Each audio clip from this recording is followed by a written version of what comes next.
अस्सलाम वालेकुम। शाहराह दस्तूर से मैं हूं अब्दुल करीम सिद्दीकी और आप हैं AQS के साथ।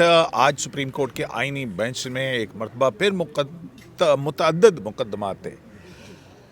एक तो मुकदमा जो कि रेगुलर बेंच ने भिजवाया था आईनी बेंच को, वो दोबारा मुकदमा जो है वो वापस रेगुलर बेंच को भिजवा दिया गया। एक ये कन्फ्यूजन हुई है आज। और दूसरा, आज एक बड़ी अहम ऑब्जर्वेशन आई है जस्टिस मोहम्मद अली मज़हर की जानिब से, और वो ऑब्जर्वेशन है फुल कोर्ट के हवाले से कि अब फुल कोर्ट भूल जाएं, अब सिर्फ कॉन्स्टिट्यूशन बेंच जो है वो ही फुल कोर्ट है। इस पे जो है इबलीस की मजलिस शुरा के अंदर काफ़ी बेचैनी पाई जाती है। बहरहाल उस पर क्या बात करनी, बात होगी आइनी तौर के ऊपर। और फिर हामिद खान साहब ने एक प्रेस कॉन्फ्रेंस भी की है, और उस प्रेस कॉन्फ्रेंस के अंदर जो है वो उन्होंने फिर एक मरतबा कहा कि 26वीं आइनी तरमीम और फिर बुकला का हम वाइट पेपर जारी करेंगे सुप्रीम कोर्ट बार के इंतखाबात के अंदर जो हुआ है उसमें। लेकिन वो भी थोड़े से कंफ्यूज नज़र आए थे कुछ जब सवालात हुए उनसे। तो एक जो है वो आर्मी चीफ की मुद्दत तोसी की जो है उस हवाले से जो पुरानी कानून साजी हुई थी वो दरख्वास्त गुजार पेश हुआ, और दरख्वास्त भी पता नहीं क्या थी। बहरहाल वो भी डिसमिस हो गई। तो ये सुप्रीम कोर्ट ऑफ पाकिस्तान के अंदर क्या हो रहा है, और ये आईनी बेंच जो है वो ऑडियो लीक केस भी सुनने जा रहा है कल परसों 21 तारीख को। तो उस पर बात करते हैं। नाज़िर साहब, आज जो है ये फुल कोर्ट नहीं बन सकेगी, मोहम्मद अली मज़हर साहब का ये ऑब्जर्वेशन, इसकी वजह से कहीं बहुत खलबली है, क्या वजह है? क़य्यूम साहब, सिर्फ जस्टिस मोहम्मद अली मज़हर नहीं, जस्टिस जमाल खान मंदोखेल साहब की भी ऑब्जर्वेशन है। 2 जजेस ने कहा है, और वो फुल कोर्ट में आईनी बेंच में बैठे हुए थे और किसी जज ने रिएक्ट भी नहीं किया। अच्छा, आपको किसी जज से क्या मुराद है? नहीं, मतलब किसी भी जज ने कोई डिसेंट नहीं किया। आई मीन टू से, आपको किससे तवक्को थी कि डिसेंट करता? मेरा ये ख्याल था कि शायद जस्टिस आयशा मलिक साहिबा कुछ इस पे कहें, लेकिन बहरहाल नहीं, कोई किसी किस्म की कोई ऑब्जर्वेशन नहीं आई। अच्छा, मैं आपको याद होगा क़य्यूम साहब, आप ही के प्रोग्राम में हमने 2-3 दफ़ा ये कहा था कि 26 आईनी जो अमेंडमेंट है इसमें बहुत सारे कन्फ्यूजन भी हैं, लेकिन वो अब लग रहा है और टीथिंग प्रॉब्लम्स आएंगी, ये भी कहा था। लेकिन लग ये रहा है कि अब वो teething problems Aahista Aahista solve हो रहे हैं। जिस तरह आज बेंच ने ये कह दिया है कि अब हम ही फुल कोर्ट हैं, तो इट मीन्स कि जो एक कन्फ्यूजन जो मेरे जहन में बहुत अरसे से ये एक प्रॉब्लम आ रही थी, और बार बार मैं सोचता था इसका क्या बनेगा। जो रिजर्व सीट्स का केस था वो फुल कोर्ट ने सुना था, याद है ना आपको? फुल कोर्ट सारे जजेस ने सुना था। उस वक्त 13 जस्टिस मुसर्रत हिलाली बीमार थी, हाँ। और 14 जज थे, तो उस वक्त जो अवेलेबल जजेस थे वो 13 थे, तो वो फुल कोर्ट ही कहलाता है। फुल कोर्ट, तो इट मीन्स कि क्या उसके जो रिव्यू पेंडिंग है वो क्या अब इस आईनी बेंच के सामने लगेंगी? आज की ऑब्जर्वेशन से तो बाज़ाहिर लग रहा है कि हाँ लगेंगी। तो मेरा ख्याल है कि अब यही जो फैसला, लेकिन अगर ये सुनती है तो फिर वो तो फुल कोर्ट थी। तो अब ये इसमें भी एक कन्फ्यूजन है कि अब इसका क्या बनेगा। आपको कन्फ्यूजन है जी? मेरे ख्याल में ये कन्फ्यूजन आज 2 जज साहिबान की जानिब से जो ऑब्जर्वेशंस दी गई हैं वो उससे ख़त्म हो गई है। घी मिल्स के हवाले से टैक्स के नफाज का एक केस था, और इसमें जब ये केस टेकअप हुआ तो जस्टिस जमाल खान मंदोखेल साहब ने कहा कि जब मैं बलूचिस्तान में था तो इस हवाले से जो कानून चैलेंज हुआ है उसके ऊपर मैं एक फ़ैसला दे चुका हूँ। तो उन्होंने अपना कहा कि मेरे ख्याल में मुझे ये केस नहीं सुनना चाहिए। तो अभी ये बात हो ही रही थी कि एक खातून वकील साहिबा रोस्टम पर आई और उन्होंने आके कहा कि इस हवाले से एक फुल कोर्ट का भी फ़ैसला है। तो जब उन्होंने ये बात कही तो उसके ऊपर जस्टिस मोहम्मद अली मज़हर साहब ने पहले कहा कि अब 26वीं तरमीम के बाद फुल कोर्ट नहीं रहा। तो फिर इसके ऊपर जस्टिस जमाल खान मंदोखेल साहब ने मुस्कुराते हुए ये कहा कि अब ये जो 7 रुकनी आईनी बेंच है, आप इसी को ही फुल कोर्ट समझें।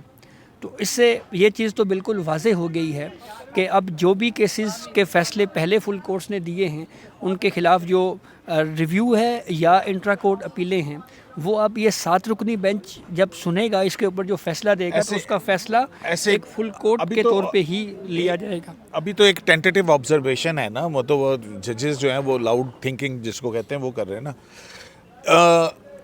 फुल कोर्ट के केसेस कौन से हैं? मेरा ख्याल एक सिर्फ यही रह गया है जो आपका छब्बीसवीं आईनी तरमीम वाला तो यार अभी लगा ही नहीं है ना, लगा नहीं है, लेकिन अभी तो जो अभी हाँ, तो अब जो है वो 26वीं आईनी तरमीम के बाद आईनी बेंच चुनेगा, ठीक है, और आईनी बेंच जो है वो उसके अंदर जो उसकी फॉर्मेशन का अमल था, गो के उसमें मुखालफत में 3 फाजिल जज साहिबान ने जो चीफ जस्टिस हैं मंसूर अली शाह हैं और मुनीब अख्तर, उन्होंने मुखालिफ वोट दिया, लेकिन वो उस प्रोसेस का हिस्सा है। उसके बाद फिर जो है ये आईनी अदालत बन गई है। दी है सिद्दीकी साहब कि अब फुल कोर्ट भूल जाएं या फुल कोर्ट नहीं रहा मोहम्मद अली मज़हर साहब ने। ये वो मोहम्मद अली मज़हर साहब हैं, जस्टिस मोहम्मद अली मज़हर साहब, जो मखसूस नशिस्तों के केस में जो 8 जजेस ने अक्सरियती फ़ैसला दिया था और फिर जो बाद में जो 2 वज़ाहतें दी थी उसमें भी शामिल हैं। तो उसके बाद तो मेरे ख्याल में तो सूरत हाल बिल्कुल क्लियर हो गई है कि अब ये 7 रुकनी कॉन्स्टिट्यूशनल बेंच ही जो है वो मखसूस नशिस्तों का केस, जी वही मेरा पॉइंट बड़ा वाज़ेह है।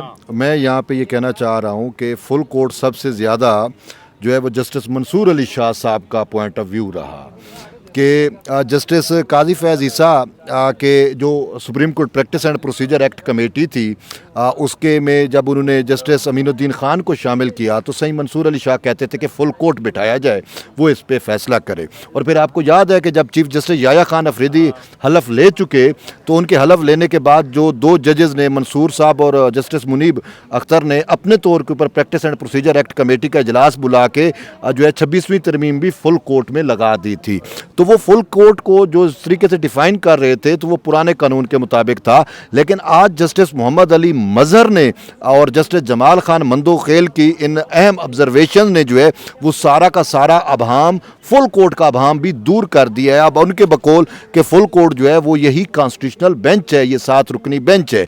और हसरतों पे अब बहुत सारे दोस्त आंसू ही बहाएंगे, बाशमूल सही मंसूर अली शाह के और उनके बहुत सारे हम नवाज जो दोस्त हैं वो भी हसरतों पे आंसू बहाएंगे, क्योंकि आंसू बहाने वाली कौन सी बात है? बात ये है कि फुल कोर्ट को डिफाइन कर दिया गया कि 26वीं तरमीम के बाद फुल कोर्ट का कंसेप्ट जो है वो ओवरऑल तब्दील हो गया है। अब उसमें मखसूस नशिस्तों का फैसला हो, मखसूस नशिस्तों के फैसले को भी अगर हम देखें तो 7 में से 6 जज मासविया मुसरत हिलाली के वो तो मखसूस नशिस्तों के मामले को सुनते रहे हैं। हाँ, उसमें जस्टिस अमीनुद्दीन खान, जस्टिस नईम अफगान वाज़े तौर के ऊपर कह चुके हैं कि भाई वो जो 8 जजेस का फैसला था वो कहीं ना कहीं ऐन शिकनी हुई। और फिर जस्टिस जमाल खान मंदोखेल की अपनी ऑब्जर्वेशन थी और बाकी जो 3 जज हैं जस्टिस मोहम्मद अली मज़हर, जस्टिस हसन अज़हर रिजवी और जस्टिस आयशा मलिक, ये तीनों जो हैं वो उस 8 जजेस के साथ हमनवा रहे हर महाज के ऊपर। लेकिन अब उन्होंने अपनी राय जो है वो ओवरऑल तब्दील कर दी है। अब फुल कोर्ट बेंच जो है उसका कंसेप्ट जो है वाज़े तौर के ऊपर क्लियर हो चुका है और तमाम अभाम दूर हो गए। अब मंसूर अली शाह या मुनीब अख्तर जितना भी कहें फुल कोर्ट बेंच बना दिया जाए तो फुल कोर्ट बेंच अब ये 7 रुकनी बेंच ही बनेगा। तो नासिर फिर क्या होगा? अब 26 कॉन्स्टिट्यूशनल देखें, अभी ये आईनी बेंच के सामने हमने देखा कि अगर 2 जज साहबान का या 3 जज साहबान का भी कोई एक जजमेंट था और उसके ऊपर जो रिव्यू आया वो रिव्यू इन 7 के 7 जज साहबान ने सुना है। जो अभी तक की प्रैक्टिस इस्टेब्लिश हुई है 4 दिन 4 हेयरिंग्स की, उसके अंदर हमने देखा है कि सिविल रिव्यू पिटिशंस भी आई हैं, उसके अंदर 185 की अपीलों के केस भी आए हैं और 184(3) के मुतअद्दिद केसेस भी हैं। आज ये आर्मी चीफ वाला केस भी उसी 184(3) के अंदर था और फिर शायद वो पानी वाला जो वो ज़ेर ज़मीन पानी वाला, तो वो तो 3 रुकनी बेंच ने सुना था। तो ये तो पूरे का पूरा 7 रुकनी बेंच बैठा। सो ये जो है वो स्ट्रेंथन नहीं करता इस मौक़िफ़ को। नहीं, देखें ना, अब ये तो देखें 26 कॉन्स्टिट्यूशनल अमेंडमेंट में तो ये तो तय है ना कि कॉन्स्टिट्यूशनल बेंच बनेगा, जो कि बन गया है। वो इधर 5 मेंबर बेंच बनना था या 7 या जो भी। तो नासिर साहब, वो उसके अंदर कहा गया था कि ये 2 महीने के लिए, वो जो प्रेस रिलीज आई थी, तो 2 महीने के बाद क्या होगा? ये 2 महीने के बाद दोबारा उसकी एक मीटिंग होगी और शायद यही कंटिन्यू रहे। असल में प्रॉब्लम ये 2 महीने का टाइम क्यों दिया गया था कि क्योंकि मज़ीद जजेस की एलिवेशन होनी है या अपॉइंटमेंट होनी है ना, सुप्रीम कोर्ट में भी होनी है, हाई कोर्ट्स में भी होनी है, तो शायद 2 महीने का टाइम इसलिए दिया गया था। ये मुमकिन है कि 2 महीने के बाद दोबारा मीटिंग और ये कॉन्स्टिट्यूशनल बेंच मज़ीद बन जाए। नहीं, देखें, इस बेंच ने जिन मुकदमात के कॉग्निजेंस ले लिए हैं वो तो यही सुनेंगे। हाँ, अभी तक तो कुछ पेंडिंग 184(3) के कुछ पेंडिंग केसेस की डेट्स भी दी हैं, 3 हफ्ते की, 2 हफ्ते की। जी बिल्कुल ऐसे ही है। बहुत सारे, जैसे एक टैक्स का केस था, कल اس کے اوپر بھی ڈیٹ ہوئی. اسی طرح سے جو 14 اور 15 دن کے لیے جو آئینی بینچ نے جو کیسز سنے ہیں اس کے اوپر بھی 1-2 کیسز ایسے ہیں جس کے اوپر ڈیٹس آگے گئی ہیں. میرے خیال میں صدیقی صاحب بہت ساری چیزیں جو ہے نا وہ وقت کے ساتھ ساتھ بہتر بھی ہو رہی ہیں اور اس میں کچھ چیزیں واضح بھی ہونا شروع ہو چکی ہیں. ایک ایشو بہرحال یہ ضرور تھا کہ آئینی بینچ کی وجہ سے جو ریگولر کیسز ہیں وہ بھی متاثر ہو رہے ہیں, لیکن اس پہ بھی کل سپریم کورٹ نے ایک سٹیپ لیا. سپریم کورٹ نے یہ کیا کہ اپنی جو کاز لسٹ ہے پورے ہفتے کی اس کو امینڈ کر دیا اور ریوائزڈ کاز لسٹ جاری کی, جس کے بعد اب جس کی وجہ سے یہ کنفیوژن پھیلی کہ عطر من اللہ صاحب کو جو ہے وہ کسی بینچ سے الگ کر دیا گیا. نہیں میں وہ بات نہیں کر رہا. میں یہ کہہ رہا ہوں کہ آئینی بینچ میں موجود ججز 11:30 بجے ریگولر بینچ کا حصہ ہیں آپ, تو اب وہ 11:30 بجے عام کیسز بھی سن رہے ہیں. جیسے جسٹس امین الدین اور جسٹس عائشہ ملک صاحبہ پر مشتمل 2 رکنی بینچ 2 میں 11:30 بجے کیس سنے گا. اسی طریقے سے بینچ 3 میں بینچ 4 میں تو وہ جیسے جمال خان بندوخیل, مسرت ہلالی صاحبہ اور غالباً نعیم اختر افغان ہیں, وہ ان کے پاس فوجداری کیسز سماعت کے لیے مقرر ہوئے ہیں. تو یہ کوشش کی جا رہی ہے کہ جو عام آدمی کے کیسز ہیں, ریگولر کیسز ہیں, وہ بھی متاثر نہ ہوں اور آئینی بینچ بھی چلتا رہے. تو سٹیپ بائی سٹیپ چیزیں جو ہیں وہ ہمیں بہتر ہوتی ہوئی لگ رہی ہیں. یعنی کہ آپ کا یہ کہنے کا مطلب ہے ویورز کی آسانی کے لیے کہ 11:30 بجے سے پہلے جو ہے وہ ریگولر یہ کانسٹیٹیوشنل بینچ کے ججز بھی ریگولر بینچز میں بیٹھیں گے. نہیں, 11:30 کے بعد. 11:30 دیکھو نا یہ ہو گیا نا, پہلے ہوا کرتا تھا کہ 11:30 کے بعد بیٹھتے تھے, ٹھیک ہے, اب وہ 11:30 بجے صبح جو ہے نا وہ کیسز سن لیں گے اور اس کے بعد بیٹھیں گے. تو یہ پہلے بھی ہے نا, تو پہلے بھی ایسا ہی تھا, کوئی ایسا ہی بات نہیں تھی. لیکن اصل میں جو ہے نا جو جورسڈکشنز علیحدہ کر دی گئی ہیں وہ ہے, وہ مسئلہ ہے, وہ معاملہ ہے. تو ناصر آج حامد خان صاحب جو ہیں وہ 26 آئینی ترمیم پر کیوں برانگیختہ تھے؟ وہ تو کہتے ہیں کہ جو فل کورٹ ہے وہ فل کورٹ ہے اور وہ کانسٹیٹیوشن کے مطابق ہے.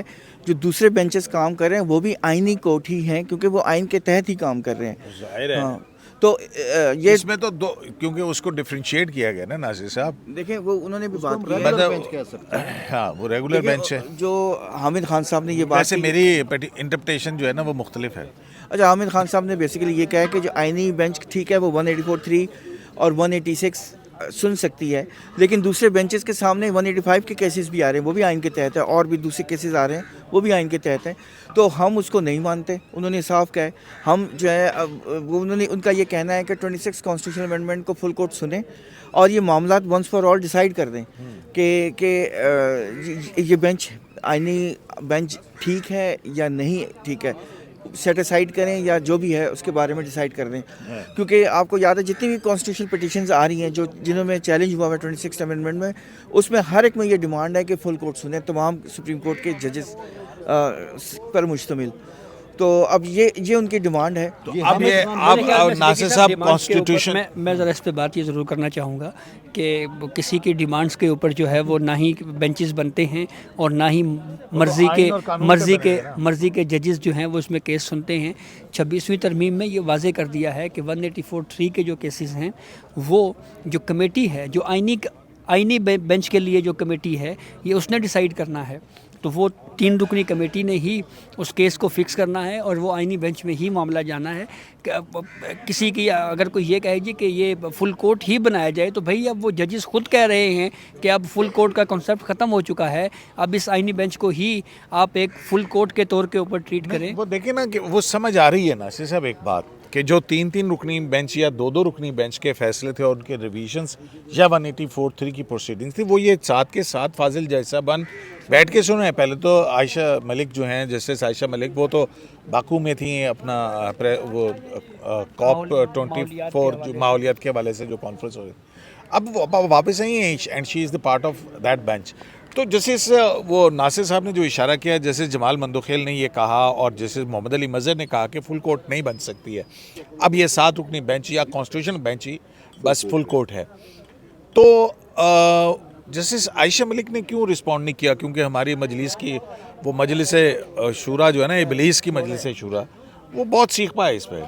नहीं, मैं शूरा के ऊपर तो कमेंट नहीं करूंगा, मुझे नहीं पता आप किसकी बात कर रहे हैं, लेकिन जस्टिस आयशा साहिबा ने बिल्कुल आप दुरुस्त कह रहे हैं कि कोई रिस्पॉन्ड नहीं किया। और इवन और भी 7 जजेज़ हैं मजमूई तौर पे, जस्टिस अमीन साहब हैं, हसन नज़र रिजवी हैं, जस्टिस नईम अख्तर अफ़गान हैं, मुसरत इलाली साहिबा हैं, किसी ने भी इसके ऊपर कोई डाइसेंट या कोई इख्तलाफ नहीं किया।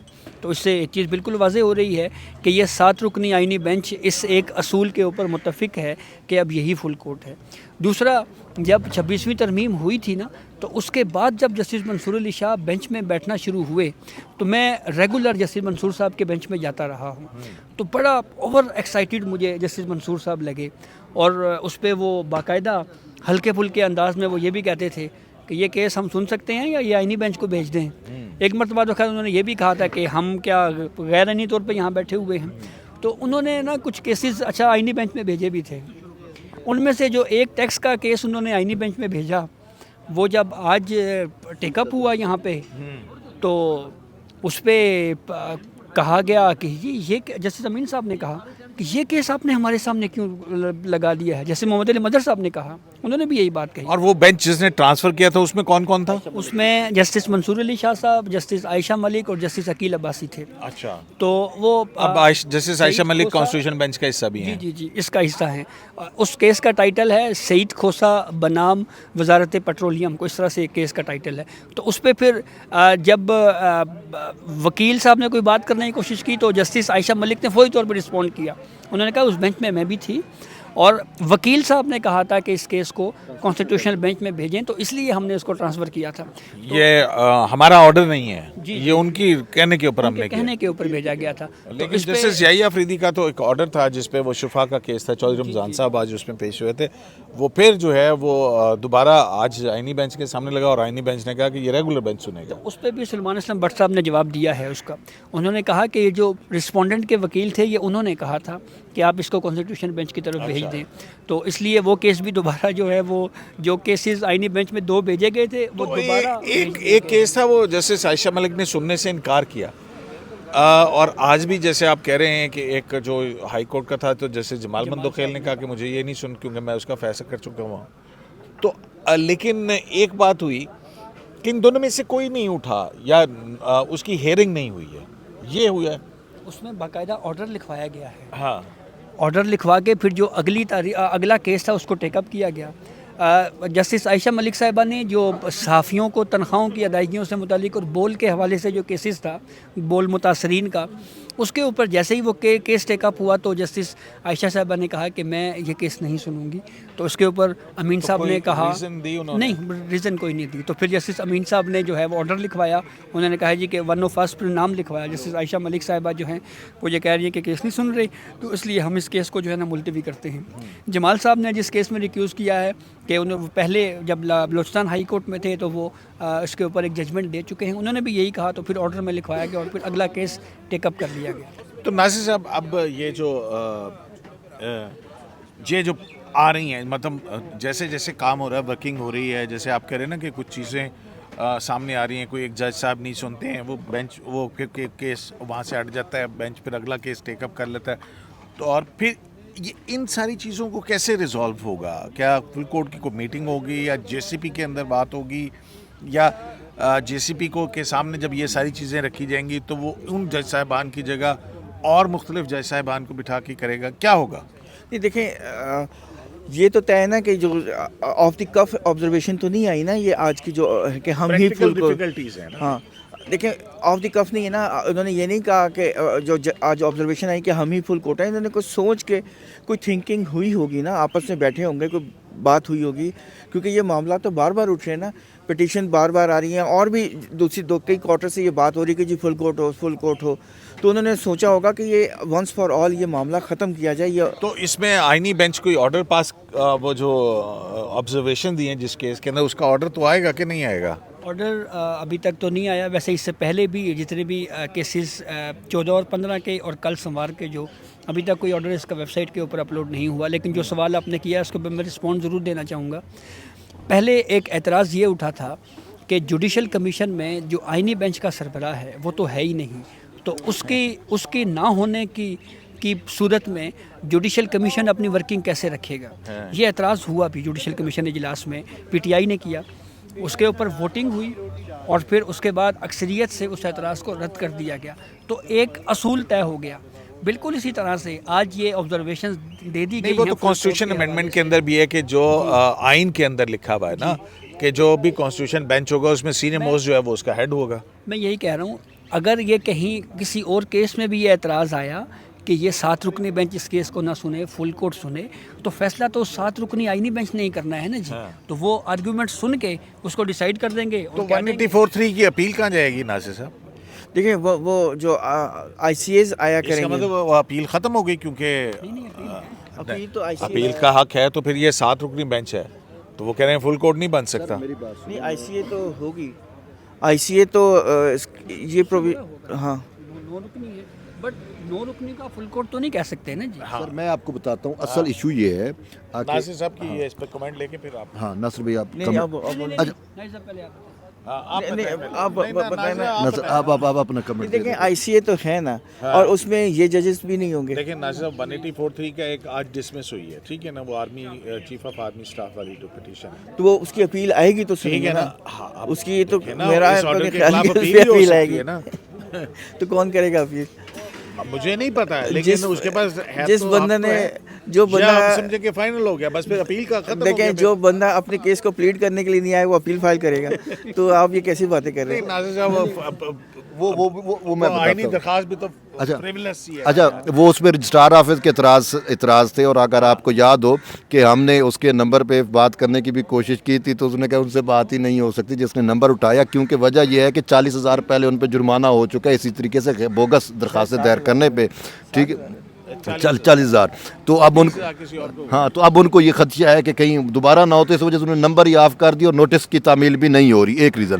دوسری ریزن یہ ہے کہ جو آپ کہہ رہے ہیں کہ اپیل والی بات, یہی بات ہے کہ جو آپ نے شروع میں بھی بات کی کہ 2 مہینوں کے لیے یہ بینچ اسی وجہ سے تشکیل دیا گیا ہے کہ ابھی اور ججز جو ہیں وہ اپوائنٹ ہونے ہیں, اور ہمارا تحفظات یہ ہیں کہ ابھی تک حکومت اس معاملے کو سست روی سے کیوں دیکھ رہی ہے, کیونکہ جو یہ بینچ کیسز سنے گا ریگولر, مطلب 184(3) کے جو کیسز سنے گا اس میں جو اپیل ہوگی, اپیل کے لیے ٹوٹل ڈیفرنٹ بینچ بیٹھے گا, وہ بھی کانسٹیٹیوشنل بینچ ہوگا. یعنی کہ 7 رکنی بینچ نے یا 5 رکنی کانسٹیٹیوشنل بینچ نے جو فیصلہ کیا ہے اس کی اپیل جو ہے وہ کانسٹیٹیوشنل الگ ایک کانسٹیٹیوشنل بینچ میں جائے گی, اور وہ اس سے بڑا ہوگا. تو اس کے لیے جو ہے نئے ججز اپوائنٹ کرنا بہت ضروری ہے. اگر وہ اپوائنٹ نہ ہوئے تو پھر جو اویلیبل ججز ہیں اگر ان میں معاملات جائیں گے تو پھر بہت زیادہ گڑبڑ ہو سکتی ہے. تو اسی وجہ سے حکومت پتہ نہیں, سمجھ نہیں آ رہی کہ حکومت کیوں تاخیر کر رہی ہے نئے ججز لگانے میں, جبکہ بل پاس کر چکے کہ 34 کے لگ بھگ ججز جو ہے وہ اپوائنٹ ہو سکتے ہیں. تو حکومت کے پاس اب وہ چیزیں تو کلیئر ہو چکی ہیں, اب دیکھتے ہیں وہ جج کب اپوائنٹ ہوتے ہیں. باقی ایک چیز آپ بھول رہے ہیں کہ انتخابی عذرداریاں جسٹس اطہر من اللہ سے کیوں واپس لی گئی ہے. بتائیں نا. میں بتاؤں, ہاں مجھے آپ یہ بتائیں کہ پہلے میں آپ کو بتاتا ہوں 3 انتخابی عذرداریاں تھیں بلوچستان الیکشن ٹریبونلز کے خلاف, PB 25 کیچ کا اور 2 PB 44 اور PB 45 کوئٹہ سے, ٹھیک ہے. اور جو جمعے کو کاز لسٹ جاری ہوئی اس میں جسٹس اطہر من اللہ کی سربراہی میں 3 رکنی بینچ تھا, اور بعد میں کاز لسٹ جو ہے وہ تبدیل ہو گئی, اور اس میں جو ہے باقی جج وہی ہیں, جسٹس عقیل عباسی بھی ہیں اور جسٹس عرفان سعادت ہے, اور اب جسٹس اطہر من اللہ کی جج جسٹس شاہد وحید کو شامل کیا گیا ہے. ریزن تو سامنے نہیں آئی, لیکن بادی النظر میں مطلب جو میری انڈرسٹینڈنگ ہے اس میں یہ ہے کہ الیکشن معاملات پہ جسٹس اطہر من اللہ اپنا پوائنٹ آف ویو جو ہے وہ فل کورٹ میں بھی سب کے سامنے رکھ چکے ہیں, اور وہ 184(3) کے تحت تحریک انصاف کے بانی چیئرمین کی درخواست کو بار بار لگانے کا بھی کہتے رہے. اور اگر آپ کو یاد ہو کہ مخصوص نشستوں کا جو معاملہ جب سنا جا رہا تھا, آخری اہم ریمارکس جسٹس اطہر من اللہ نے دیا تھا, اور اس میں انہوں نے دونوں وکیلوں کو سنی اتحاد کونسل اور اس کو کہا تھا کہ اگر ہم یہ مخصوص نشستیں تحریک انصاف کو دے دیں تو کسی کو کوئی اعتراض تو نہیں ہوگا.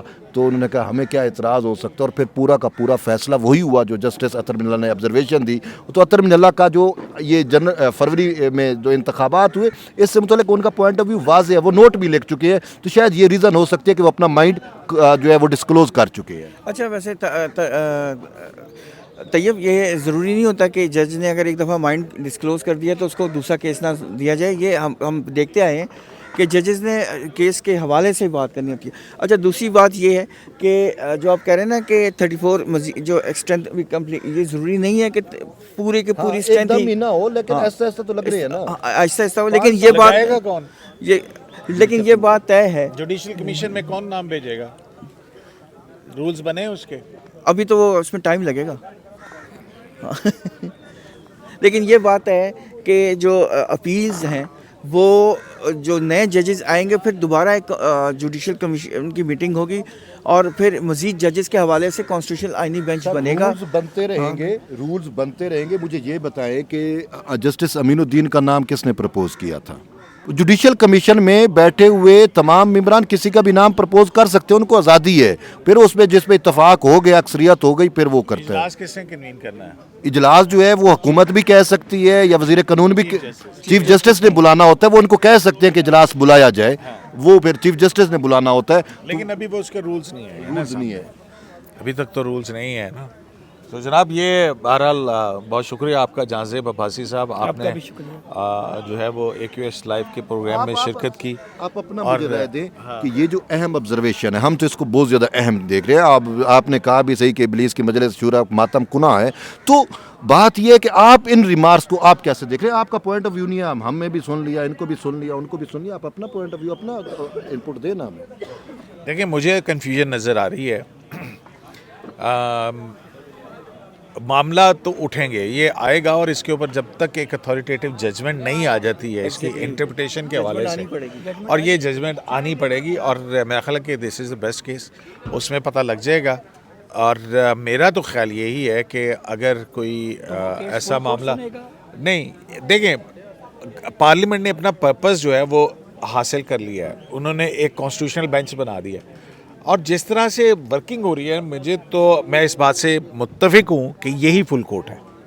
اب یہ کانسٹیٹیوشنل بینچ ہی فل کورٹ ہے. آپ بس اس پہ مہر لگنی ہے، آپ یہ کہیں اب یہ بالکل اب اس پہ ججمنٹ آئے گی. اور آپ کی یہ بالکل بات ٹھیک ہے کہ پارلیمنٹ نے اپنا اچیو کر لیا ہے، ٹارگٹ اچیو کر لیا ہے.